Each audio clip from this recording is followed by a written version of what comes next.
Добар ден, почитувани гледачи. Екипата на телевизија Стар се наоѓа на градскиот площад на Слобода во Штип, каде што пред малку започна одбележувањето на Европската недела на имунизација, во кое што се приклучува и Штипскиот здравствен дом.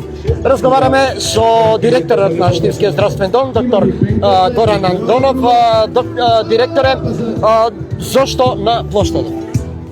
Значи вака да се заблагодарам најпрво за вашето присуство. Денес се одбележуваме Европската недела на имунизација. Ова година е под мотото вакцините делуваат на сите генерации. Го одбравме градскиот площад во Штип како локација, бидејќи да бидеме поблиску до граѓаните, да се ги запознаеме за придобивките од вакцинација, да поделиме еве рекламен материјал, флаери. Знаете дека вакцините обично се асоцираат со најмладата возраст, меѓутоа мотото како што кажав е дека вакцините делуваат на секоја генерација, така што се опфатени и повозрастните генерации, средношколската возраст, возрастната популација. И сакам да изразам огромна благодарност до институциите кои што помогнаа да го организираме денешниот овој настан.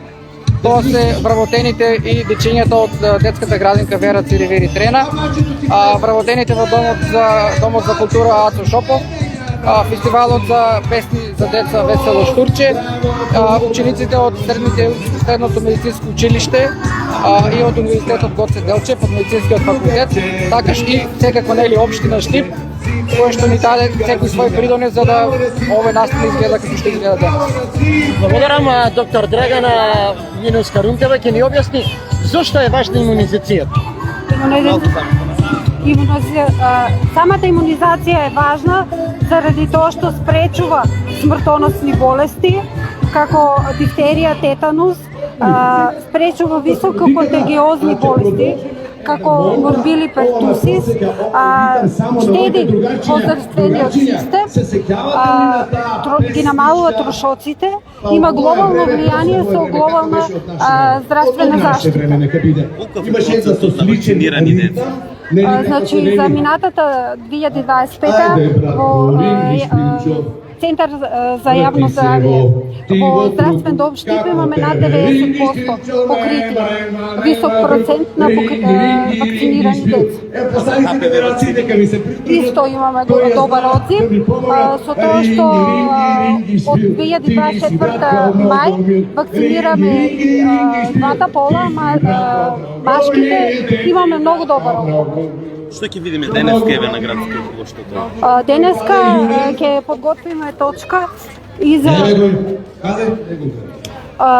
да се застапени сите генерации, со тоа што најмалите ќе се представат од градинката Вера Циривери со точка химната на имунизација, музичкото училиште, како и фестивалот Весело Штурче.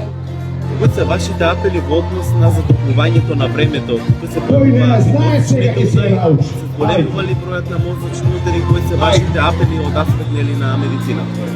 Од аспект на медицината е да не се прескокнуваат превентивните прегледи, да се води сметка за ако веќе има препишана терапија,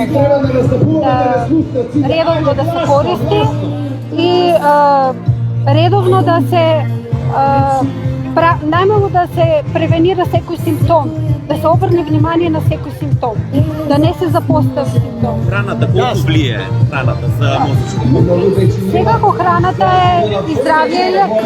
Значи многу е важно да има тој баланс на потребен вес на сите хранливи материи еднакво. А бројот расте се зголемува? Бројот дали расте се зголемува? Па, јас како педијатар не можам да го одговорам тоа прашање. Треба да ги прашате колегите, невролозите. Во последно време присутен скептицизмот спрема имунизација. Зошто е тој присутен како скептицизам и кои би биле последиците? Последиците би се нарушил тој имунитет, колективен имунитет, со тоа што би се јавило епидемија, пандемија на било која од овие болести што се веќе искорени. Кои се причините за скептицизам, одвојност? Кои се предрасудите? Предрасудите се најмногу околу Имаше некои бојазности од родителите дека тоа ќе се наруши понатамошниот развој на детето од здравствени причини и така натаму. Немаме основен доказ за тоа, медицински доказ. Тоа е само совпаѓање на некои од симптомите со периодот кога се воведува вакцината по календар на имунизација. Кој е вашиот апел до граѓаните? Заштитете се себе си и сите околу вас, вакцинирајте. Благодарам, почитувани гледачи, ги слушнавте основните детали за и околу денешната одбележување на Европската недела на имунизација тука на градскиот поштад. Се уште таа тече, значи имате доволно време да дојдете тука, да се ги слушнете основните атрибути за и околу она зашто е потребна и неопходна вакцинирањето, односно имунизацијата. За ова толку, одиме веќе со другите дневни настани.